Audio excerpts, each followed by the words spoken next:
ಕಾರ್ಯಕ್ರಮದಲ್ಲಿ ರಾಜಕೀಯ ವಿಶ್ಲೇಷಕರು ಮತ್ತು ಹಿರಿಯ ಪತ್ರಕರ್ತರು ಬಸವರಾಜ್ ಇಟ್ನಾಳ್ ಅವರು ಜಾಯ್ನ್ ಆಗಿದ್ದಾರೆ. ಸರ್, ತಮಗೂ ಸ್ವಾಗತ. ರಾಜುಗೌಡ್ರೆ, ಕ್ವಿಕ್ ಆಗಿ ಹೇಳಿ, West ಬೆಂಗಾಲ್ದು quick.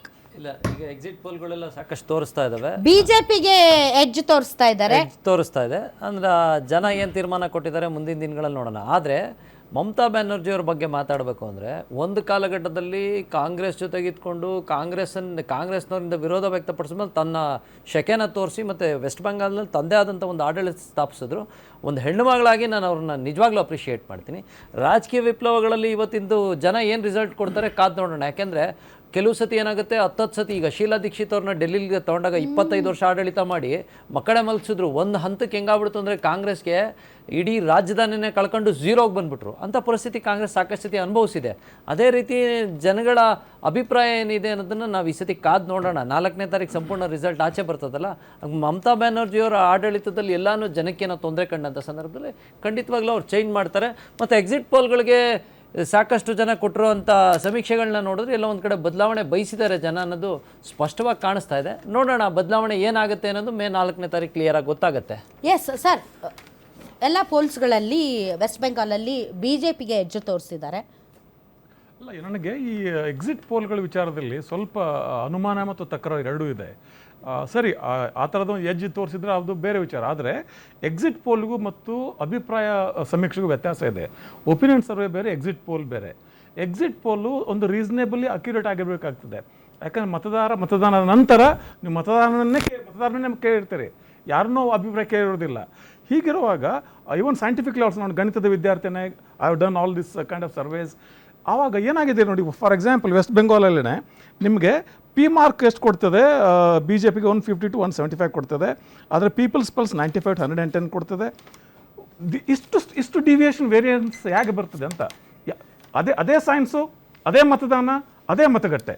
But otherwise also sir, ಒಂದು ಮಾತ್ರ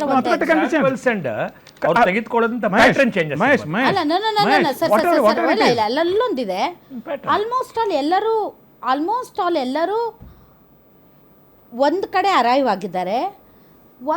ಒಂದು ಸಂಸ್ಥೆ ಮಾತ್ರ ಒಂದು ಪೀಪಲ್ಸ್ ಪಲ್ಸ್, ಅದು ಮಾತ್ರ ಬೇರೆ ಈ ತರದ ವೇರಿಯನ್ಸ್ ಇದೆ ಅಲ್ಲ, statistically scientifically it's very very suspicious. ಯಾಕಂದ್ರೆ ಯಾಕೆ ಬರ್ತದೆ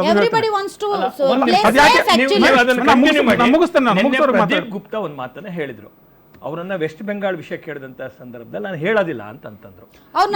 ನಾಳೆ ಹೇಳ್ತೀನಿ. ಗೊತ್ತು ಯಾಕೆ ಹೇಳಲ್ಲ ಅಂತಂದ್ರೆ, ಜನ ಆಚೆ ಹೇಳ್ತಿಲ್ಲ ಓಪನ್ ಆಗಿ ಅಂತ, ಭಯದಲ್ಲಿದ್ದಾರೆ ಅಂತ. ಸರಿ, ವಾಟ್ ಎವರ್ ಇಟ್ ಇಸ್. ಏನಾಗುತ್ತೆ ಅಂದ್ರೆ, ಇದಕ್ಕೆ ಯಾಕೆ ಈ ತರದ, ನಾನು ಸೈಂಟಿಫಿಕ್ ಆಗಿ ಮಾತಾಡ್ತೀನಿ, ರಾಜಕೀಯವಾಗಲ್ಲ. ಏನಾಗುತ್ತೆ ಅಂದ್ರೆ, ಈ ತರ ಸರ್ವೆ ಮಾಡುವಾಗ ಕೊನೆಗೆ ವೇಟೇಜ್ ಫ್ಯಾಕ್ಟರ್ ಅಂತ, ಮೊದಲು ನಿಮ್ಮ ಸ್ಯಾಂಪಲ್ ಸೈಜ್ ನೀವು ಯಾಕೆ ಸೆಲೆಕ್ಟ್ ಮಾಡ್ತೀರಿ, ಒಂದು ಅದು this is an exit poll ಇದು. ಆಮೇಲೆ ವೇಟೇಜ್ ಫ್ಯಾಕ್ಟರ್ ಹಾಕ್ಬಿಡ್ತಾರೆ. That is why there so much of variance. ಈಗ ಮ್ಯಾಟ್ರೀಸ್ ಅಲ್ಲಿ ಒಂದು ವೇಟೇಜ್ ಫ್ಯಾಕ್ಟರ್ ಅವರು ಒಂದು ಹಾಕ್ತಾರೆ, ಇನ್ನೊಂದು ಹಾಕೊಳ್ತಾರೆ. But why it is highly suspicious. ಆದರೆ ಬಂಗಾಳ ವಿಚಾರದಲ್ಲಿ 2021 ಚುನಾವಣೆಯಲ್ಲಿ ಹೀಗೆ ಹೇಳಿದ್ರು, ಮಮತಾ ಬ್ಯಾನರ್ಜಿ ಕತೆ ಮುಗಿದೋಯ್ತು ಅಂತ ಹೇಳಿದ್ರು, ಸರ್ವಾನುಮತದಿಂದ ಹೇಳಿಬಿಟ್ಟಿದ್ರು. But there is still, it's still anybody's guess ಅಂತ ನಾನು ಹೇಳೋದು. Yes, there was a certain kind of desperation. ಅಲ್ಲಿ ಒಂದು ರೀತಿಯ ಡೆಸ್ಪರೇಷನ್ TMCಗೂ ಇತ್ತು ಮತ್ತು ಬಿಜೆಪಿಗೂ ಇತ್ತು. ಬಿಜೆಪಿಗೆ ಶತಾಯಗತ ಗೆಲ್ಲಲೇಬೇಕು ಅಂತ ಇತ್ತು. ಯಾಕಂದ್ರೆ ಅವರು ಎಲ್ಲ ನೆರೇಟಿವನ್ನ, ಅವರೆಲ್ಲ ದಾಳಿಗಳನ್ನ ಮೀರಿ ಅಲ್ಲಿ ಮಮತಾ ಬ್ಯಾನರ್ಜಿ ಅಲ್ಲಿ ನಿಂತ್ಕೊಂಡ್ಬಿಟ್ಟಿದ್ರು. ಮತ್ತು ಮಮತಾ ಬ್ಯಾನರ್ಜಿ ಮತದಾರರಿಗೆ, TMC ಪಕ್ಷಕ್ಕೆ ಏನಾಗಿತ್ತು ಅಂದ್ರೆ, ಈ SIR ಕಾರಣದಿಂದಾಗಿ ನಮ್ಮ ಮತಗಳು, ನಮ್ಮ ನಿಷ್ಠಾವಂತ ಮತಗಳು ಎಲ್ಲಿ ಕಳೆದು ಹೋಗ್ತವೆ ಒಂದು. ಆಮೇಲೆ ಆ ಮತದಾರರಿಗೂ ಕೂಡ ನಾನು ಮತ ಹಾಕದೆ ಹೋಗಿದ್ದು, ಈ ಸಲ ಮತ ಹಾಕದೆ ಹೋದ್ರೆ ನನ್ನನ್ನು ಆಮೇಲೆ ನನ್ನ ಸಿಟಿಸನ್ಶಿಪ್ ಹೋಗುತ್ತೆ ಅನ್ನೋ ಒಂದು ಭಯ. ಸಿಟಿಸನ್ಶಿಪ್ ಅಂಡ್ ಐಡೆಂಟಿಟಿ ಇಸ್ ಈ ಚುನಾವಣೆಯ ಅತಿ ದೊಡ್ಡ ಆಂಗಲ್. ಹೌದು. ಆ ಒಂದು ಭಯದಿಂದ ಇಷ್ಟು ಹೆಚ್ಚಿನ ಟರ್ನ್ಔಟ್ ಆಗಿದೆ. ಮತ್ತೆ SIR ಒಂದು ಪದ್ಧತಿಯಲ್ಲಿ ಆ ಒಂದು ನಡೆದ ರೀತಿಯನ್ನು ನೋಡಿದ್ರೆ, ಕೆಲವೊಂದು ಕ್ಷೇತ್ರಗಳಲ್ಲಿ 10 ಲಕ್ಷ 11 ಲಕ್ಷ, ಒಟ್ಟಾರೆಯಾಗಿ ಒಂದು 97 ಲಕ್ಷ ಮತಗಳನ್ನ, 91 ಲಕ್ಷ ಮತಗಳನ್ನ ಅವರು SIR ಇಂದ 10 ವೋಟರ್ ಅಲ್ಲಿ ಒಂದು ಓಟು ಹೋಗಿದೆ. 10 ವೋಟರ್ ಅಲ್ಲಿ ಒಂದು ವೋಟರ್ ಹೋಗಿದೆ. ಮತ್ತೆ ಇದ್ರ ಧಾವಂತ ಏನಿದೆಯಲ್ಲ, ಈ ಧಾವಂತ ಕೂಡ ಸ್ವಲ್ಪ ಸಂಶಯಾಸ್ಪದನೆ. ಇಷ್ಟು ಧಾವಂತ ಇಷ್ಟು ಅವಸರದಲ್ಲಿ ಮಾಡುವಂಥದ್ದು ಏನಾಗಿತ್ತು, ಇವೆಲ್ಲವೂ ಕೂಡ ಬೇರೆ ಆಪ್ಟಿಕ್ಸ್ ಅನ್ನ ಮ್ಯಾಚ್ ಮುಗಿಸ್ತೇನೆ ರೀ, ಲೆಟ್ ಪ್ಲೀಸ್. ಏನಾಗುತ್ತೆ ಅಂದ್ರೆ, it sends a different optics all together. ರಾಜಕೀಯವಾಗಿ ಆಗಲಿ, ಪಬ್ಲಿಕ್ ಕೂಡ ಆಗಲಿ. ಈ ರೀತಿ ಒಂದು ರೀತಿಯ ವಿಕ್ಷಿಪ್ತ ಪರಿಸ್ಥಿತಿಯಲ್ಲಿ ಸರ್ ಈಗ ನೋಡ್ರಿ ಸರ್, ಈಗ ಮಾಲ್ಡಾ, ಮುರ್ಷಿದಾಬಾದ್ ಮತ್ತೆ ದಿನಾಜ್ಪುರದಂತಹ ಅತಿ ಹೆಚ್ಚು ಅಲ್ಪಸಂಖ್ಯಾತರು ಇರುವಂತಹ ಕ್ಷೇತ್ರಗಳಲ್ಲಿ, ಪ್ರದೇಶಗಳಲ್ಲಿ ಆಗಿದೆ. ಮತ್ತು ಬಿಜೆಪಿಗೆ ಸಪೋರ್ಟ್ ಮಾಡುವಂತಹ ಮಥುವಾದಂತಹ ಪ್ರದೇಶಗಳಲ್ಲೂ ಕೂಡ SIR ಅಡಿಯಲ್ಲಿ ಓಟ್ಗಳನ್ನ ಕಿತ್ತಾಕಿದ್ದಾರೆ. ಮಥುವಾ ಈಸ್ ಬಿಜೆಪಿ ಓಟ್. ಹೌದೌದು, ಮಥುವಾ ಸಮುದಾಯದ ವೋಟರ್ಸ್ ಏನ್ ಜಾಸ್ತಿ ಇದ್ದಾರೆ, ಅಲ್ಲೂ ಕೂಡ ಪೌರತ್ವ ಆರೋಪ ಹೊರಿಸಿ ಹೆಸರು ಕಿತ್ತಾಕಿದೆ. ಅಲ್ಲೂ ಕೂಡ ಹೈಯೆಸ್ಟ್ ವೋಟಿಂಗ್ ನಡೆದಿದೆ. ನಾನು ಹೇಳೋದು ರೆಕಗ್ನೇಷನ್ ಮಾಡಿದ್ದು ನಾನು ಅದನ್ನೇ ಏನ್ ಹೇಳ್ತಾ ಇದ್ದೀನಿ ಸರ್. ನಾನು ಹೇಳ್ತಾ ಇರೋದು ನಿಮ್ ಪರವಾಗಿ ಹೇಳ್ತಾ ಇದ್ದೀನಿ. ಈಗ ಅಲ್ಪಸಂಖ್ಯಾತರು ಜಾಸ್ತಿ ಇರುವಂತ ಮಾಲ್ದಾ, ಮುರ್ಷಿದಾಬಾದ್ ಮತ್ತು ಉತ್ತರ ದಿನಾಜ್ಪುರ್ ಜೊತೆಗೆ ನೀವ್ ಹೇಳ್ತಾ ಇರುವಂತಹ ನಿಮ್ಮ ವೋಟರ್ಸ್ ಇರುವಂತಹದಂತ ಮಥುವಾ ಸಮುದಾಯದ ವೋಟರ್ಸ್ ಇರೋ ಪ್ರದೇಶದಲ್ಲೂ ಕೂಡ ಕಿತ್ತಾಕಲಾಗಿದೆ. ಸೊ ಈ ಎಲ್ಲಾ ಭಾಗದಲ್ಲಿ ಅತಿ ಹೆಚ್ಚು ವೋಟಿಂಗ್ ಆಗಿದೆ. ಸೊ ಇನ್ ಫೇವರ್ ಆಫ್ ಯಾರು ಅನ್ನೋದನ್ನ ನಾವು 4ನೇ ತಾರೀಕು ಕಾಯೋಣ, ನೋಡೋಣ. 4ಕ್ಕೆ ಕಾಯಿರಿ. ಬಟ್ ಒಂದು ತಾವು ಹೇಳಿದ್ರೆ ಸರ್ ಮುಂದಕ್ಕೆ ಹೋಗೋಣ ಸರ್. ಯಾವುದು ಅರ್ಜೆನ್ಸಿ ಅಂತ ಅಂದ್ರಲ್ಲ ನೀವು, ಗಾಡ್ ಸ್ಪೀಡ್ ಅಂತಾರೆ ಅಂತಲ್ಲ.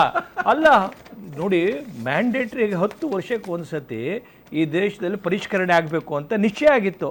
10 ವರ್ಷದಲ್ಲಿ ಮಾಡ್ತಕ್ಕಂಥದ್ದು ನೀವು ಪ್ರತಿಯೊಂದು ಸಂವಿಧಾನದ ಪ್ರಕ್ರಿಯೆಗೂ ಕೂಡ ನೀವು ಬೇರೆ ತರ ಅರ್ಥವನ್ನ ಕೊಡ್ತೀವಿ ಅಂತಂದ್ರೆ ಟೈಮ್ ಅಂತಲ್ಲ.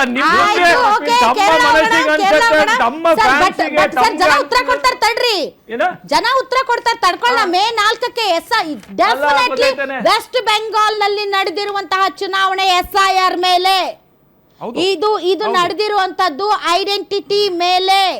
ಸೊ ನಾನು ಈ ಮಣ್ಣಿನ, ಈ ನೆಲದ ಮಗಳು, ಮತದಾನ ನನ್ನ ಹಕ್ಕು, ದಿಸ್ ಇಸ್ ಮೈ ಐಡೆಂಟಿಟಿ ಅಂತ ಬಂದು ಜನ ವೋಟ್ ಹಾಕಿದ್ದಾರೆ. ಓಕೆ, ಈಗ ಬಿಜೆಪಿ ಗೆದ್ರೆ SIR ಸರಿ, ಸೋತ್ರೆ SIR ತಪ್ಪು.